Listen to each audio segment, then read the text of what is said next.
ये देखिए प्रधानमंत्री नरेंद्र मोदी वहां पर पहुंचे हुए हैं। उससे पहले ये आप देख पा रहे हैं बीजेपी के तमाम बड़े नेता नितिन गडकरी वहां पर पहुंच चुके हैं। आप देखिए केंद्रीय मंत्री नितिन गडकरी आपको दिखाई दे रहे हैं, मंच पर पहुंच चुके हैं। कुछ तमाम मंत्री जो इस वक्त यहां पर आपको सामने दिखाई दे रहे हैं, इस वक्त जो बीजेपी के तमाम नेता बैठे हुए हैं उनमें दिखाई दे रहे हैं। आपको मनोज तिवारी आपको दिखाई दे रहे हैं इस वक्त वहाँ मंच से, जो इस वक्त वहाँ पर नारे लगाए जा रहे हैं उसमें वो देखिए वो भी साथ में वहाँ पर साथ देते हुए ये पंडित दीनदयाल उपाध्याय मार्ग पर बीजेपी का हेडक्वार्टर, जहाँ पर आज बीजेपी के हेडक्वार्टर के 3 विंग का वहाँ पर जो एक्सटेंशन है इस हेडक्वार्टर का, उसमें एक ऑडिटोरियम जिसमें 1000 लोग बैठ सकते हैं, पार्टी की जो बड़ी बैठकें होंगी उसका वहाँ पर संचालन किया जा सकता है। ये गृहमंत्री अमित शाह को देख रहे हैं आप, जो इस वक्त मंच पर पहुँच चुके हैं।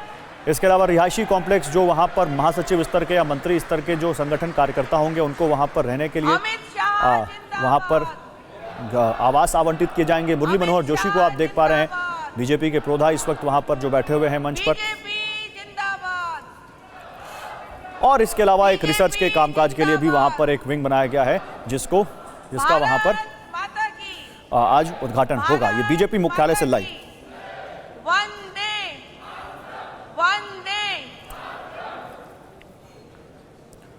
तो वंदे भारत का वहां पर माननीय प्रधानमंत्री नारा लगाया जाता हुआ। और देखिए यहाँ पर इस कार्यक्रम के लिए तमाम केंद्रीय मंत्री, बीजेपी के सांसद, पदाधिकारी सभी को आमंत्रित किया गया है। प्रधानमंत्री नरेंद्र मोदी क्योंकि पहुंच चुके हैं बीजेपी के हेडक्वार्टर, उनके साथ राष्ट्रीय अध्यक्ष जेपी नड्डा हैं, जो उनको वो आज जो कॉम्प्लेक्स बनाया गया है उसका वहां पर उनको जानकारी देते हुए उसका अवलोकन कर रहे हैं। प्रधानमंत्री नरेंद्र मोदी किसी भी वक्त इस मंच पर पहुंच सकते हैं।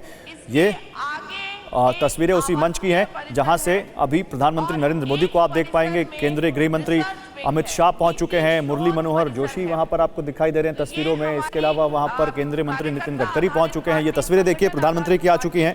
ये तस्वीरें आपके सामने प्रधानमंत्री नरेंद्र मोदी की जो नए विंग बनाए गए हैं उनका अवलोकन कर रहे हैं, उनकी जानकारी उनको राष्ट्रीय अध्यक्ष जेपी नड्डा दे रहे हैं। ये तस्वीरें आपके सामने, ये बीजेपी का हेडक्वार्टर जो पंडित दीनदयाल उपाध्याय मार्ग नई दिल्ली पे है उसके ठीक सामने एक यहाँ इसका एक्सटेंशन कह सकते हैं आप, जिसको किया गया है बीजेपी हेडक्वार्टर का, उसकी तस्वीरें यहाँ पर हैं। प्रधानमंत्री जी कुछ ही समय में हमारे बीच में आने वाले हैं। यहाँ उपस्थित हमारे वरिष्ठ इसके साथ एक और जानकारी है कि जो बीजेपी का दिल्ली का जो प्रदेश कार्यालय होगा, प्रदेश मुख्यालय, वो भी दीनदयाल मार्ग पर ही बनाया जाएगा कुछ ही दूरी पर। और ये अभी जो पंत मार्ग पर कार्यालय है बीजेपी का, उसको यहाँ पर इसी दीनदयाल उपाध्याय मार्ग पर जो बीजेपी का हेडक्वार्टर है उसी के पास बनाया जाएगा। अमोद राय हमारे संवाददाता इस वक्त हमारे साथ जुड़ रहे हैं, सीधे उनके पास चलते हैं। अमोद जी, हम देख पा रहे हैं तस्वीरें, प्रधानमंत्री नरेंद्र मोदी पहुंच चुके हैं। अब आगे क्या कार्यक्रम है यहाँ से बताइए।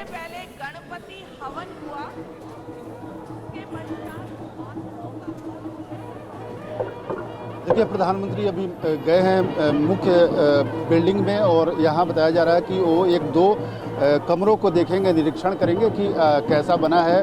और जेपी नड्डा आपने जैसा कि देखा कि उतरकर सीधे जेपी नड्डा के साथ मेन बिल्डिंग में गए हैं। ये बिल्डिंग जिसमें वो गए हैं ये रेजिडेंशियल बिल्डिंग है और इसमें जो है संगठन महामंत्री स्तर के जो नेता हैं बीजेपी के, मसलन BL संतोष हो गए, सुनील बंसल हो गए, जो पूर्णकालिक होते हैं, जो अविवाहित होते हैं, उनको रहने के लिए ये एक रेजिडेंशियल कम्प्लेक्स बनाया गया है और वो लोग इसमें रहेंगे। बताया जाता है कि BL संतोष इसमें जो 9वां मंजिला है, 9वीं माले पर रहेंगे, सुनील बंसल 6ठे माले पर रहेंगे। इस तरह से कुछ व्यवस्था बनाई जा रही है कि जो कम से कम संगठन मंत्री हैं वो यहाँ रहेंगे, तो जो भी कार्यकर्ता आते हैं देश भर से उनको एक यहाँ मुलाकात, भेंट, अपनी समस्या बताने का एक माध्यम भी रहेगा। साथ ही अगर जरूरत पड़े तो कार्यकर्ता जो बाहर से आते हैं दिल्ली में काम के लिए, पार्टी के काम के लिए, उनको भी ठहरने का यहाँ उचित प्रबंध रहेगा। दूसरा जो विंग है मेरे ठीक सामने, उस विंग में कुछ रिसर्च का काम होगा, कुछ वहाँ पढ़ाई लिखाई संबंधित काम होगा।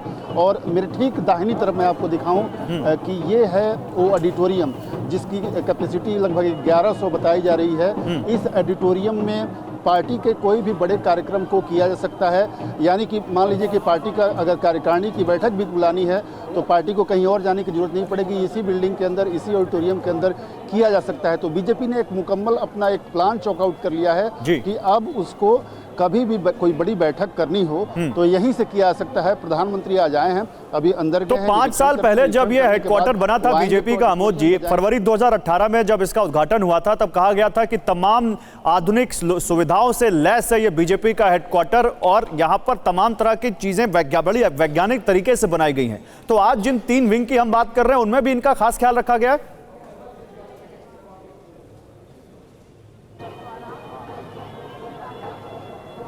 बिल्कुल बिल्कुल, देखिए जिस कंपनी ने उस बिल्डिंग को बनाया था उन्हीं लोगों ने इसको भी बनाया है। और जैसे कि लाइट सेविंग का जो व्यवस्था है कि ऑटो कट लाइट होता है, रूम में अगर आप हैं तो लाइट जलेगी, रूम से बाहर निकलेंगे तो लाइट कट जाएगी, या ज़्यादा से ज़्यादा रोशनी कमरों में कैसे जाए, बाहर की रोशनी उसके अंदर बल्ब न जलाना पड़े, इन सब तरह के तमाम व्यवस्थाओं को इसमें किया गया है। इसके साथ ही इसको रेन हार्वेस्टिंग की भी इसमें उचित व्यवस्था की गई है ताकि बारिश हो तो उसका पानी का जल जमा किया जा सके और उसका बाद में रिसाइकिल करके यूज भी किया जा सके। तो इन तमाम तरह की चीज़ों को यहाँ खास ध्यान देकर बनाया गया है। चूँकि ये 5 साल बाद बनी हुई बिल्डिंग है तो इसमें कुछ और इन्हेंसमेंट बीजेपी ऑफिस से भी ज़्यादा बेहतर ढंग से किया गया है यहाँ पे। अमोद जी, एक जानकारी और आ रही है और अक्सर ऐसा देखने को मिलता है कि प्रधानमंत्री जब किसी खास तरह की बड़ी इमारत का उद्घाटन करते हैं तो वो उसको बनाने वाले जो लोग होते हैं, चाहे कर्तव्य पथ को बनाने वाले लोग हो, चाहे नई संसद भवन को बनाने वाले लोग हो, उनके उसमें जो श्रमिक शामिल होते हैं उनसे जरूर मुलाकात करते हैं। क्या आज वैसा कुछ यहाँ भी कार्यक्रम है? उस बारे में भी जानकारी दीजिए।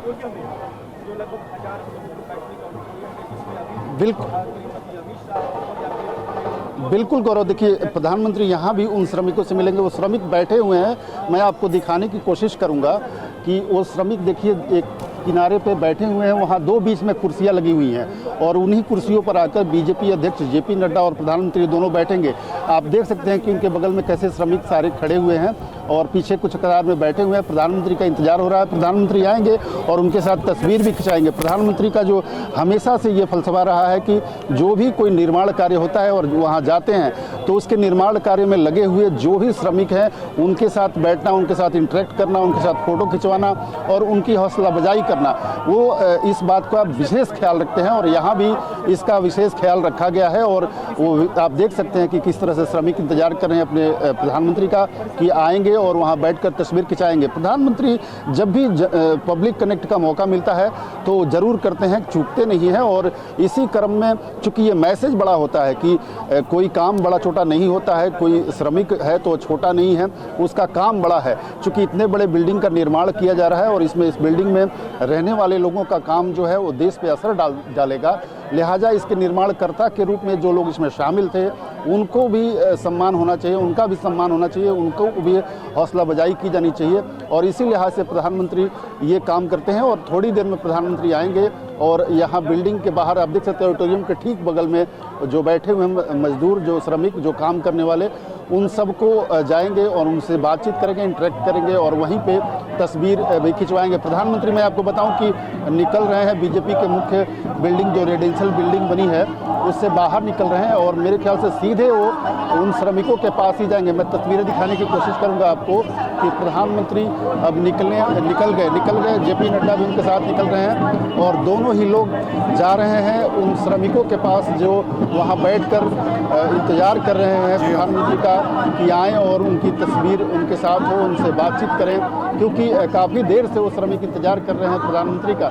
आप समझ सकते हैं कि एक आम श्रमिक या एक आम जो मजदूर है उसके सामने प्रधानमंत्री जब मिलने जाते हैं तो उसके मन पे क्या बीती होगी।